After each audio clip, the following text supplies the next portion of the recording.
Banking, the greatest scam on earth.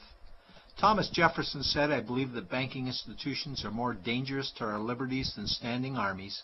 If the American people ever allow private banks to control the issue of their currency, the banks will deprive the people of all property until their children wake up homeless on the continent their fathers conquered."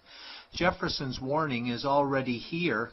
40 million Americans are living on food stamps. Millions more are now homeless, living in tents, all because of one institution, the Federal Reserve System.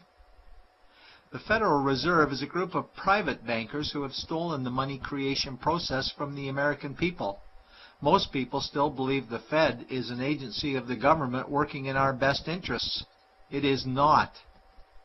There is no greater form of evil in the world today, so let's explore the banking scam.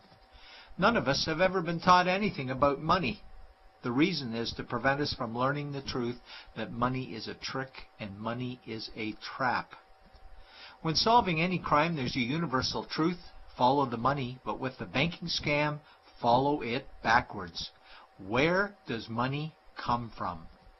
The world's money supply is always growing. Where does all the new money keep coming from? Money comes from privately controlled global banks like the Federal Reserve System. They create money every day, which increases the world's money supply. Because all banks are either owned or controlled by private bankers, the real question is, how do private bankers create new money? And the answer is they create it out of thin air. Bankers create money out of nothing. They make it up. It is a fiction. Wow. Godlike power to create something of value out of nothing. A stroke of a keyboard and money is created. In fact, only 3% of the world's money is even in the form of bills and coins, which means 97% of all money in the world is just numbers typed on a computer screen. This is part one of the banking scam. Money is created out of nothing. The second part of the scam is this phony money is issued as debt. What is debt exactly? Well, when you consider we work our whole lives to pay it off, you could say debt is slavery. But whose debt is this phony money? It's our debt, all of it. It's our debt when we use credit cards, we get student loans, borrow money for mortgages, all bank borrowing. And it's our debt again when the government borrows, which is each and every day. In today's world, money is debt and debt is money, and don't forget the interest charges. Money equals debt and debt equals slavery, therefore money equals slavery. Our monetary system is a carefully concealed system of slavery. Why?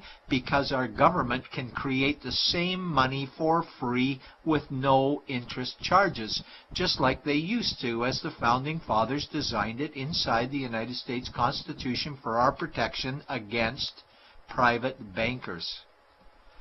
The third part of the banking scam is very evil. When bankers create money from nothing and issue it as debt, they only create the principal portion of the debt. They do not create the money for the future interest payments. There is not enough money in existence for all of us to make our interest payments. In fact, our money creation system is even mathematically impossible. Money issued by the banks, principal debt, does not equal the money demanded back to the banks, principal plus interest. We are forced to play a game of musical chairs to see who can make their debt repayments. This guarantees a world of bankruptcy, competition, and scarcity of money. For example, we go to the bank to borrow money for a house, let's say $100,000. The moment we sign the loan document, the bank creates the money out of thin air. A $100,000 debit gets registered for us and a $100,000 secured credit for them. Then one of two things happens.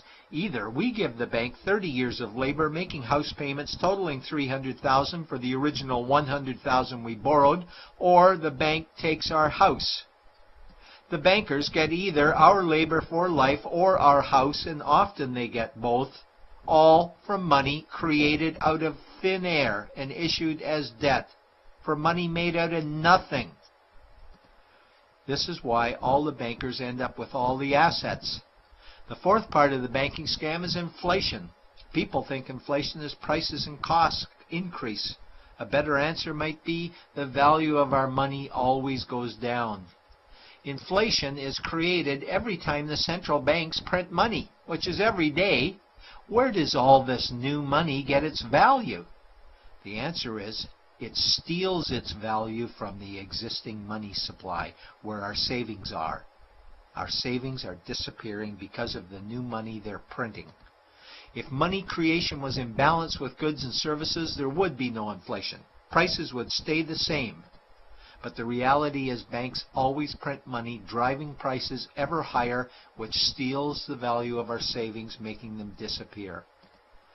Since the private bankers created the private Federal Reserve in 1913, the United States dollar has lost 97 cents in purchasing power.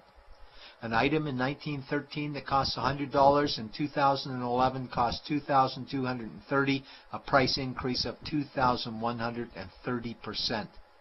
This is the banking scam. 4 parts.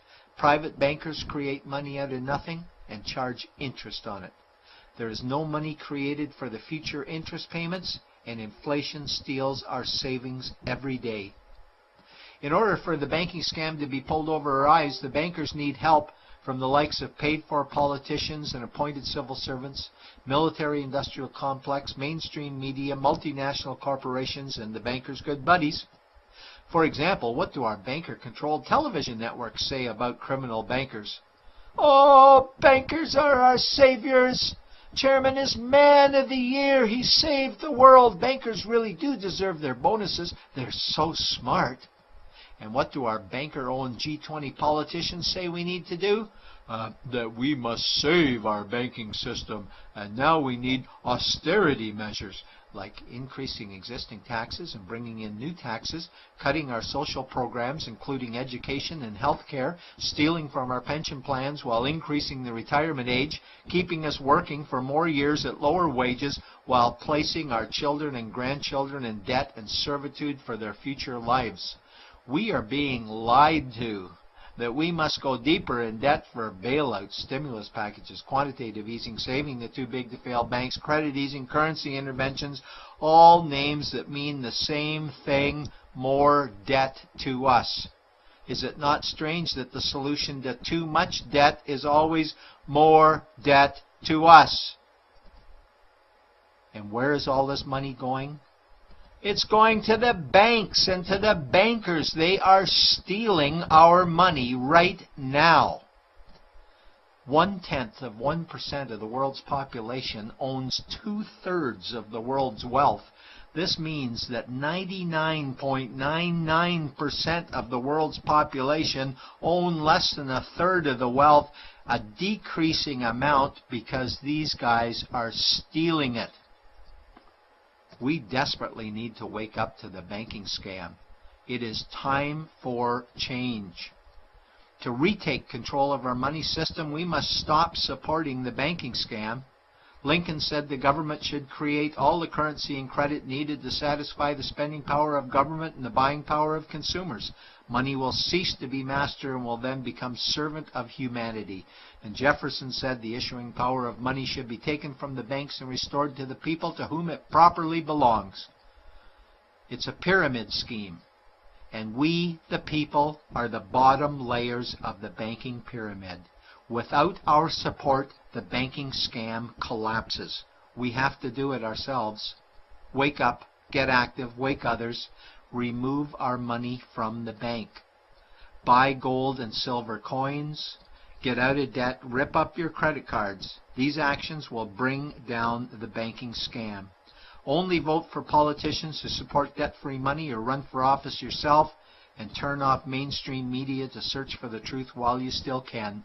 And support every effort to end the Federal Reserve System and all the privately owned central banks. Let's bring these criminals to justice to get our money and our countries back before it's too late.